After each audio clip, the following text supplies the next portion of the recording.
नमस्कार साथियों, मैं डॉक्टर मुकेश गर्ग। जरा सोचिए में आपका हार्दिक स्वागत है। साथियों, अभी इसी माह के 2 जुलाई के आसपास भारतीय स्टेट बैंक ने अनिल अंबानी को फ्रॉड डिक्लेयर किया था, क्योंकि उन्होंने 3,000 करोड़ का लोन ऐसा लिया था जो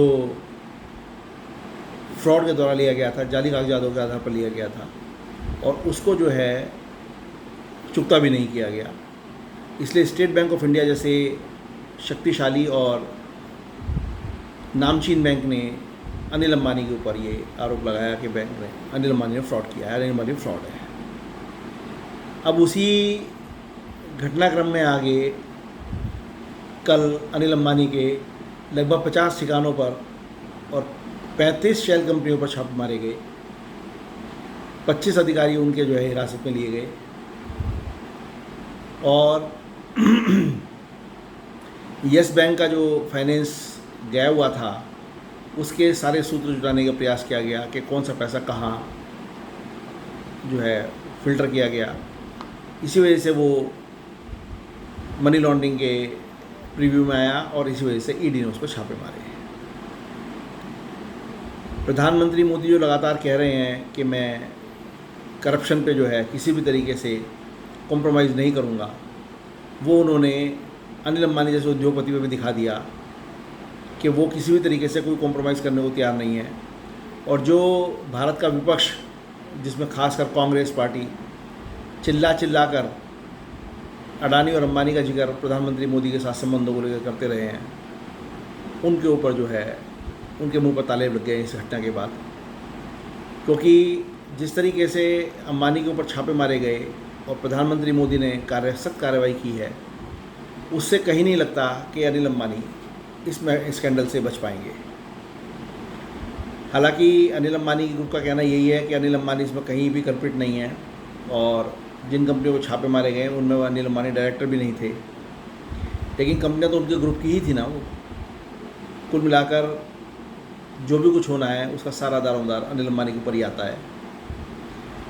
लेकिन ये फैक्ट है कि कॉरपोरेट घोटाले और कॉरपोरेट गड़बड़ियाँ पिछले काफ़ी समय के अंदर काफ़ी बढ़ी और उसी का नतीजा था कि आईसीआईसीआई जैसे प्राइवेट बड़े बैंक की जो चेयरपर्सन थी, उनके ऊपर आरोप लगे और उनको अपने पद से त्यागपत्र देना पड़ा। और 54 करोड़ की उनके जो हस्बैंड ने घूसखोरी की थी उसका आरोप सीधा सीधा उनके ऊपर लगा। चंदा कोचर को जेल जाना पड़ा। चंदा कोचर के ऊपर आरोप पत्र दाखिल हो चुका है और 54 करोड़ का रिश्वत लेने का दोषी उनको माना गया है। जब इस तरीके की घटनाएं कॉर्पोरेट सेक्टर के अंदर हो रही हैं तो प्रधानमंत्री मोदी का ये कहना कि वो जीरो टॉलरेंस मानने वाले हैं भ्रष्टाचार के लिए, वो सही लगती है। आम जनता जो छोटे छोटे लोन लेकर भी परेशानी झेलती है बैंकों की तरह वसूली के लिए, वहाँ पर इतने बड़े बड़े ग्रुप्स द्वारा इतनी बड़ी बड़ी गड़बड़ियाँ करना और उनसे साफ बच जाना, ये अब तक की कॉर्पोरेट कल्चर रही है। और प्रधानमंत्री नरेंद्र मोदी उस कल्चर को काफ़ी हद तक समाप्त करने में तुले हुए हैं। लेकिन अभी ये कह नहीं सकते कि कुहासा कहाँ है और किरण कहाँ पे है, क्योंकि कुछ नहीं पता लगता कि किस कॉरपोरेटर ने, किस कॉरपोरेट सेक्टर ग्रुप ने जो है कहाँ कितनी गड़बड़ी की हुई है।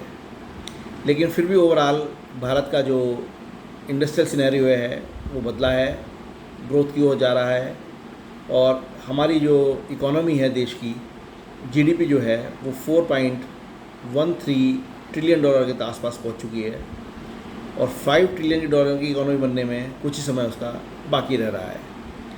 ऐसे में भारत क्यों ना अपने उन सभी रास्तों को बंद कर दे जिसमें कॉर्पोरेट सेक्टर या कोई भी उससे जुड़ा हुआ आदमी घपलेबाजी करके एक बार फिर भारत से फरार हो सके। जरा सोचिए।